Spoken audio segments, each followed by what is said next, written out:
ঈশানের বাপ, বিয়ার তো 4টা বছর পার হয়ে গেল গা।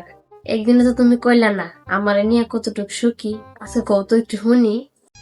হারামজাদি, তুই আমার জীবনটারে তেনা তেনা করে লেছিস। মনটা চা তোরে ঘরতে গাট্টার ধরে বার কইরা দিই। তুই কি বুঝস না আমার মনের কথা, আমার মনটা কি চায়? কি হইছে? কিছু কও না রে? কি হইছে বলো না কিছু। শুনছো না তুমি কিছু? না, দুনিয়ার মানুষ আমার কথা হইনা লাইছে, তুমি শুনছো না? দুনিয়ার মানুষ শুনছে, আমি তো শুনছি না। কে রে, তুমি কি আমার মনের কথা বুঝো না? আমি মন দিয়ে কি কইতাছি, আমার মনে কি চায় তুমি কি এটা বুঝো না? তুমি আমার সাথে 4 বছর ধরে সংসার করতেছ, আমার মনের কথা তুমি বুঝলা না কে রে? বিশ্বাস করো সত্যি আমি কিছু শুনছি না। আমার দিলটা তোমার দিলের মাঝে ডাক দিতাছি, তুমি হাসাই শুনছো না?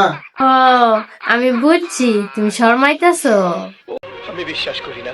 তুমি আমার লইয়া অনেক সুখী আছো। আমি কেন মরি না, আজরাইল কি চিনে না।